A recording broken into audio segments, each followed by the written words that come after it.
30 సెకండ్ల reels, Insta shorts. ఇప్పుడు ఇదే మన ప్రపంచం.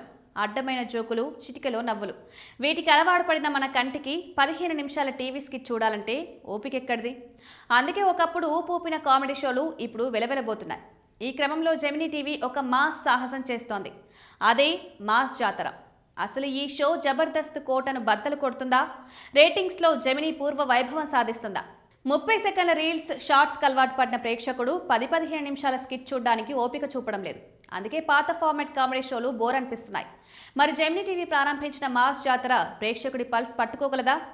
అసలు రీల్స్, షార్ట్స్ వచ్చాక టీవీల్లో కామెడీ షోలు చూసేవాళ్లు కరువయ్యారు. ఇది నిజం. జబర్దస్త్ పోటీగా గతంలో జీ తెలుగు, స్టార్ మా ఏవో ప్రోగ్రామ్స్ చేసిన ఫ్లాప్. ఇక వాటిని వదిలేశాయి ఆ ఛానల్స్. రేటింగ్స్ కోసం వారానికి 2 రోజులు ఈటీవీ మాత్రం కంటిన్యూ చేస్తోంది. కాకపోతే అదే వెగటు కంటెంట్.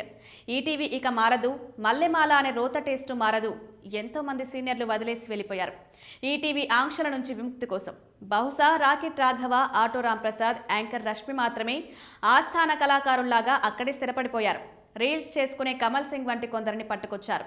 కానీ సేమ్ ఫార్మాట్తో మొనాటనీ వచ్చేసింది, బోర్ కొడుతుంది. Sridevi drama company వంటివేమో Hyper Aadi monotonous one man షోతో bore కొడుతున్నాయి. పాపం ఈటీవీకి అంతకన్నా దిక్కేమీ లేనట్టుంది. ఇదంతా ఎందుకు చెప్పుకోవడం అంటే, అసలు తెలుగు వినోద ఛానళ్ల పోటీ నుంచి తప్పుకుని ఎక్కడో 4వ ప్లేస్లో ఉండిలేనట్టు కొట్టుకుంటున్న జెమినీ ఓ కొత్త కామెడీ షో స్టార్ట్ చేయడం. దాని పేరు మాస్ జాతర. 2-3 మినహా అన్ని కొత్త మొహాలు, ఫ్రెష్గా కనిపించింది. కాకపోతే అదే జబర్దస్త్ ఫార్మాట్ కావడంతో ఇంప్రెసివ్గా అనిపించలేదు. కాస్త ఖర్చు కూడా బాగానే పెడుతూ ఇంట్రెస్ట్ చూపిస్తున్నట్టున్నారు. ఎందుకంటే జడ్జిలుగా నవదీప్, బిగ్ బాస్ ఫేమ్ బిందు మాధవి, జానీ మాస్టర్ బాగున్నారు. వ్యూహాత్మక ఎంపిక. ఒక సినిమా నటుడు, ఒక బిగ్ బాస్ లేడీ ఫేమ్, ఒక స్టార్ కొరియోగ్రాఫర్. అన్ని సెక్షన్లు కనెక్ట్ కావాలనే ఎత్తుగడ. నటి సురేఖ బిడ్డ సుప్రీత కనిపిస్తోంది. వాగుడుకాయ దీపిక సరే. టీమ్స్లో యాదమరాజు పర్లేదు, తను బాగానే చేస్తాడు. ఇంకొందరున్నారు.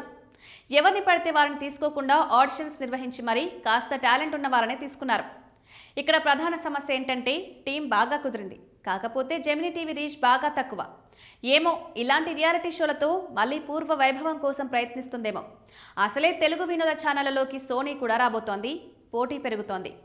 ఈటీవీ టీఆర్పీల వేట మానేసి యూట్యూబ్ ఆదాయం మీద ఆధారపడుతోంది. స్టార్ మా, జీ తెలుగు పోటీ సరే. ఈ నేపథ్యంలో నిజంగా జెమినీ కాస్త ఖర్చు పెట్టి కాన్సన్ట్రేట్ చేస్తే సగటు తెలుగు టీవీ సీరియలేతర ప్రేక్షకుడికి కావాల్సిందేముంది? పైగా కొత్త ఆర్టిస్టులు కూడా బతుకుతారు కదా. మల్లెమాల ఎంటర్టైన్మెంట్ రూపొందించిన జబర్దస్త్ ఫార్మాట్ ఒకప్పుడు భారీ హిట్. కానీ ఇప్పుడు అదే సమస్యగా మారింది. ఒక టీం లీడర్, పంచ్ డైలాగ్స్, 2-3 స్కిట్లు, చివర్లో జడ్జిలు మొహమాటపు ప్రశంసల జడ్జిమెంట్లు. ఈ ఫార్మాట్ నుండి బయటకు రావడానికి ఎవరూ సాహసం చేయలేదు. ఈ ఫార్మాట్ బ్రేక్ అయ్యేదిలా. Just like Kapil show, standup comedy.